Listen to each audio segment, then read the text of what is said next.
Welcome back, and now we're going to look at the full range bass correction feature, which is down here on the GUI.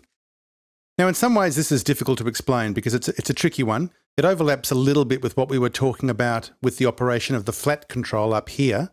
So as I said earlier, ARC detects the bass roll-off point on each speaker, and it does this to ensure that no correction occurs below that point, again because of possible issues with distortion and overload. So that's fine, but what happens in some cases, if the room is particularly weird down in the low end area, ARC might mistakenly set a low frequency roll-off point, which is actually higher than your speakers really exhibit. So in that case, you're being cheated out of bottom end that does exist. So if this is the case, we check this box here. And what we're actually doing is disabling this bass roll-off detection feature. Now, no matter what the measurement has uncovered, the boost applied below there will never be more than 9 dB in order to protect the speakers from this bottom end problem we were talking about. But interestingly, even if your roll-off point was detected without a problem, and let's say your room hasn't got a major issue there, so everything was fine, and you would normally therefore operate with this button unchecked, you might just want to try turning it on anyway and see if you feel more bottom end extension without distortion, and it actually might feel better to you as long as it's not hyping. It might genuinely feel better because you're getting a smoother bottom end, and perhaps your speakers can manage it a little bit further. So it might just work for you to leave it checked. So this one will end up being a personal preference thing, but obviously just look out for the possible issues. Now one more little thing on the full range bass correction, and you can see here looking at the white graph, which of course is showing us what we're getting. It's our after graph. If I click on the full range bass correction here, watch what happens to the white one.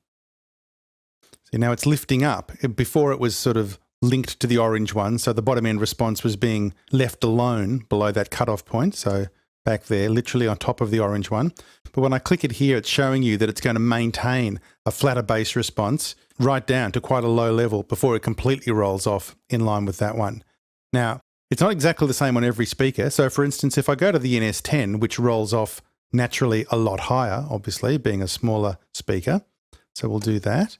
Now you can see that it rolls off a lot higher, and the before and after on the full range bass correction there is much more slight, but it's still giving the NS10s a little bit of more strength down there. So interesting to note that point.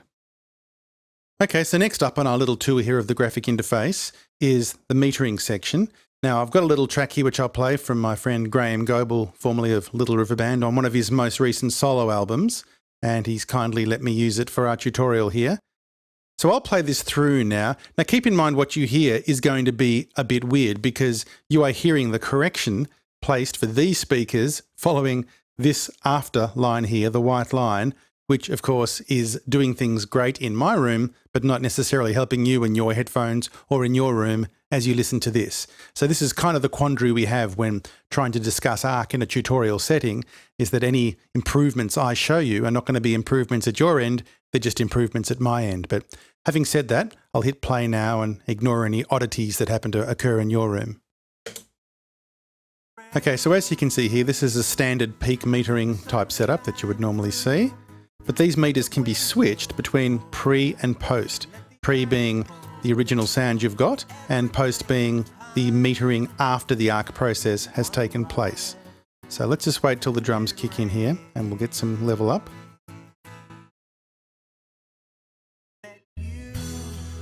Okay, so just keeping your eye on these meters here now in pre mode, I'll switch over to post and you'll see a difference. There we go. So it's a significantly lower output in post, and that's because most of the correction seems to have been pulling things out of the original sound and smoothing things out, so the metering's more even and a bit lower. I'll go back to pre. Okay, so over here, to accommodate for that, we have a trim control which operates only on the affected signal. So I'll push this up now and you'll hear the track get louder.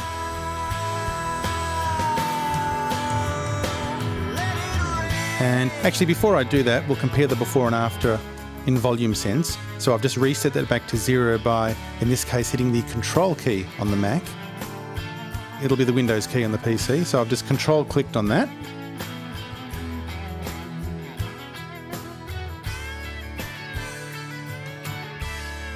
Now, let's have a listen here by going on, which is it is now, and off. And when you're feeling Right, so definite jump in volume for the bypass.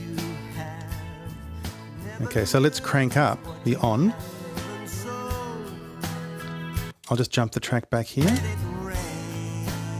Okay, it's a bit louder there, probably too much. Let's compare. Yeah, a bit too much.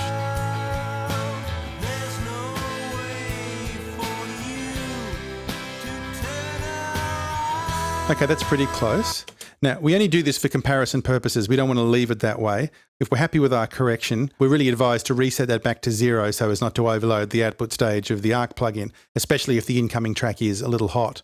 And another thing, certainly we could use the bypass button here, but if we bypass the whole plugin, we're bypassing the effect of this trim knob. So we're best to do our before and afters by using this big on button here. And it's pretty obvious when it's in the on position versus the off. So it's easier to do that way. So we'll leave it there for now, and I'll catch you again in the next video.